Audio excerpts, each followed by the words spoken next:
Today's episode of the Read Pile is brought to you by Audible.com. Get a free audiobook download and a 30-day free trial at www.audibletrial.com/nerdupmedia. Over 150,000 titles to choose from for your iPhone, Android, Kindle, or MP3 player. I'm Elle, and it's 52 degrees here in Florida, and I have a space heater. And I am the sus man, Rick Sussman, and we are going halvesies on power if this continues. What? But you are watching the Read Pile. It's the week of November 19th, and here's some comic book news you can use. Is there comic book news this week? I mean, DC's... Hello? Well, kind of interesting. Well, tell the audience if you have news. Well, Arrow, they're going crazy. Laurel, she's gonna be Black Canary. Look at her costume. Duh. Absolute duh moment. Laurel, so Arrow's love interest, the girl whose sister drowned. Yeah, well, you haven't watched it. She actually comes back, and it's a mess. It's CW doing a DC show. If you've seen Smallville, you get this. But it's still good, and I think the thing is everybody's forgetting much bigger news. Cupid. Who's Cupid? Oh my God, you don't read. You've ever read Green Arrow? At least and I haven't. At least before the relaunch and everything. She was a big deal. Cupid's a she? Yes. What is Cupid? Why don't you tell us who Cupid is? I clearly don't know. She's insane. I don't know if they're going to really do this in the show, but she is insane. And I'm trying not to read too much about it on the internet. I don't really want to know her character until I see her on the show. And yes, I'm a little behind on the episodes, but... Wait, hold on. Let me get this straight. Yes. So there's going to be a Black Canary. Yes. There's going to be a Cupid. Well, there's already been a Black Canary, but I don't know. Go ahead. Okay, so there is a Cupid. There is a Black Canary. I've heard rumors of a Wildcat as well. Yes. And everything you're saying is positive about Arrow, the TV show? Yes. I also like Flash. You know what? I think we should. I think I'm on the road. No, let's just end there. It's a good times. You like things. This is news. That is news. She was scared. And we have a big review coming up. You are reviewing the latest Wonder Woman, right? I am. The Finch Finch and other Wonder Woman. New direction. Stay tuned. Comic book reviews. I have some very fun reviews to do this week. I'm going to start with Wonder Woman. It's issue 36. New writer, new artist, Finch and Finch.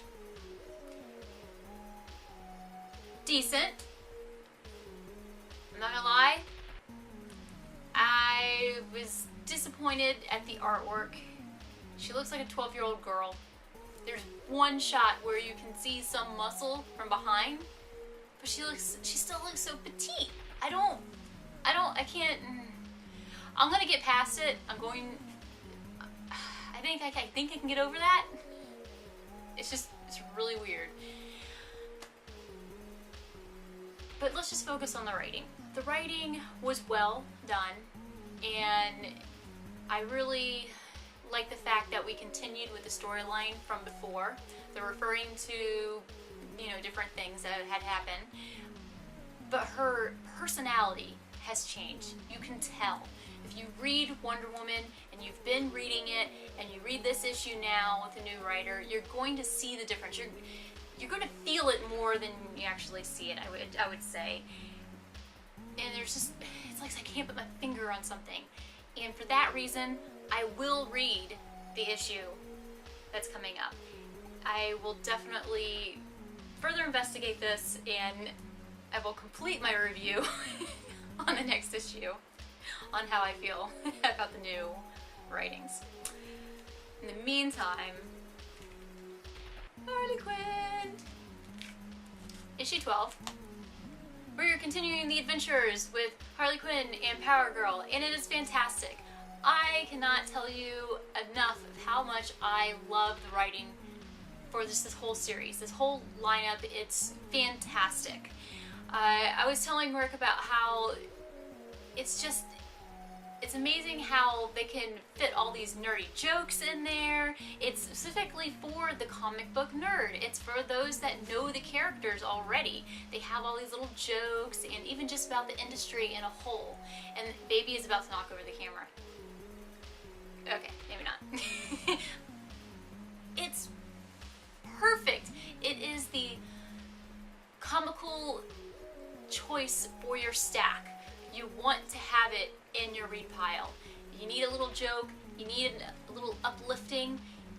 I don't feel that it's supposed to be taken seriously. Any type of conflict she has, I think it's supposed to kind of roll off her, off her back, and she just picks up and goes, but that's Harley Quinn. That is her. And I love it. They have just done wonders with writing with her, and I hope they never stop. But my pick of the week, the Storyteller Witches. This is 3 of 4. I am disappointed in one thing. It's 3 of 4. Every single one of these have been fantastic. The writing is beautiful. It's eloquent. The artwork works perfectly hand in hand with every word. It's amazing. And the fact that we only have one more really upsets me. I'm sure there's going to be more things that we can read. Different storylines. Yes, and believe me, I will. But this one, the way they start the story and the way it ends completely caught me off guard. I didn't really expect it because I was so just enthralled by the story and sucked in right there, panel to panel to panel, that I didn't really even see the ending. It was like I was there listening to the storyteller. And you gotta say something about a writer that can do that. Wonderful. If you're not reading any of these, you need to at least just check out one issue. If it doesn't do it for you, fine. Believe me, if it does, you want to keep reading. It does not let you down. But I guess in the meantime, we should probably check out Sussman's Pile.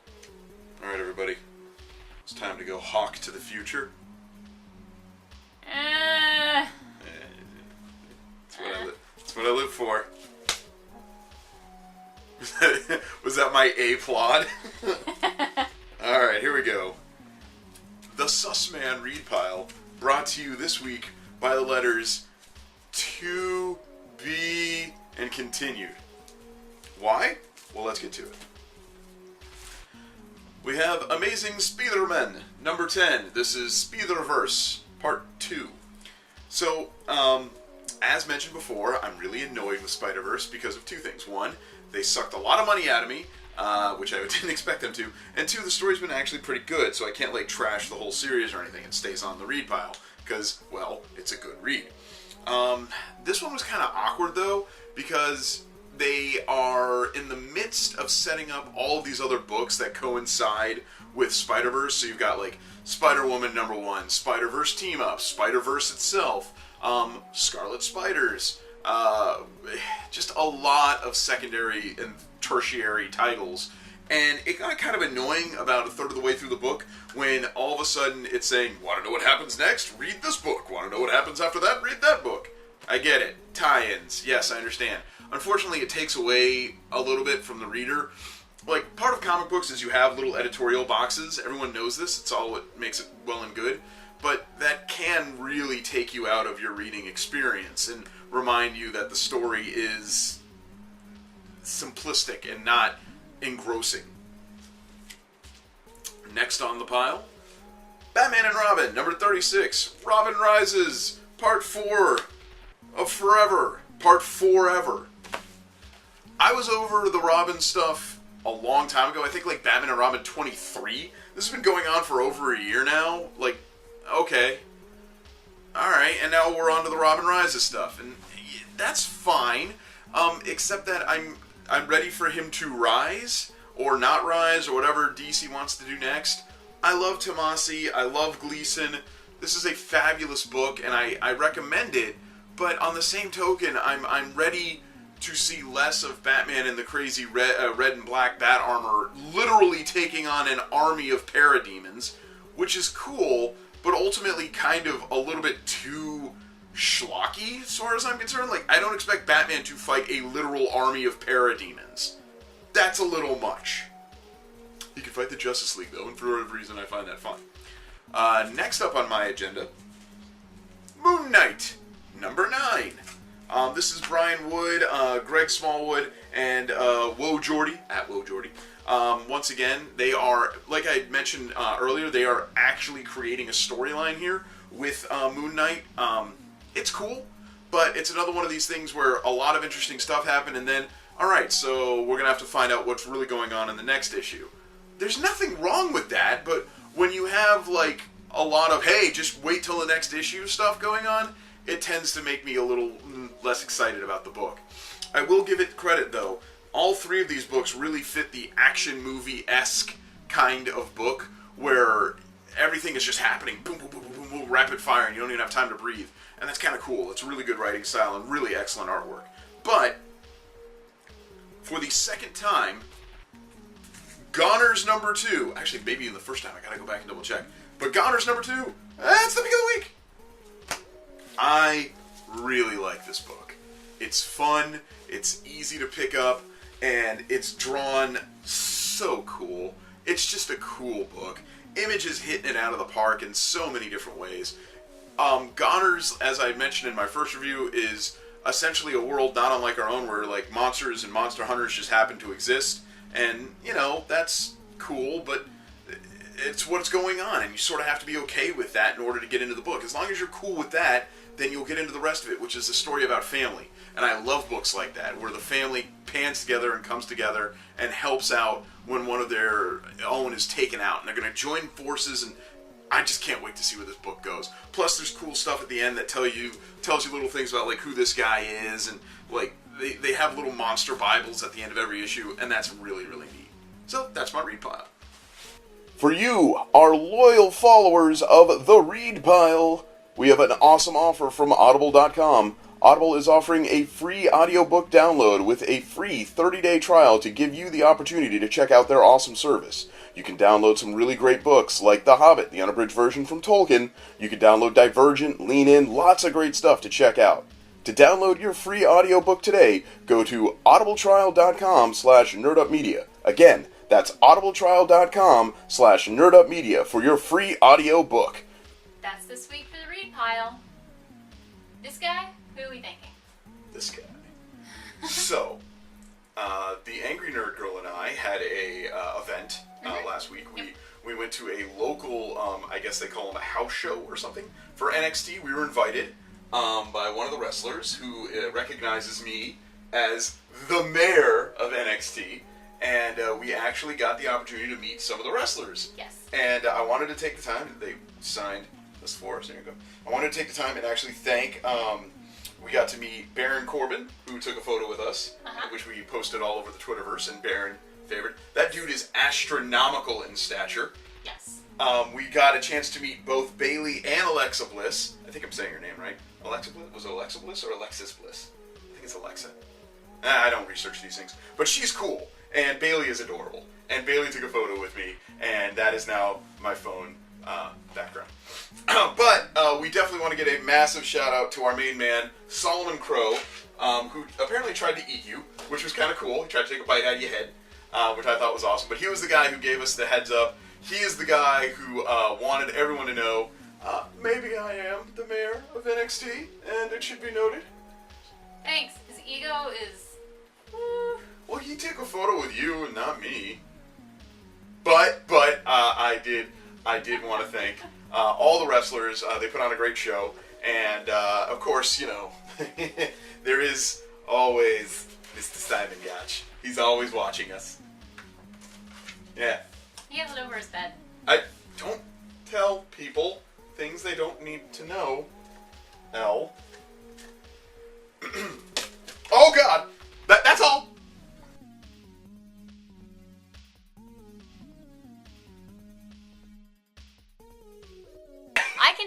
I can do a retake. Do a what? I can do retake. I don't know. That's plenty. Thanks. Thanks, Elle.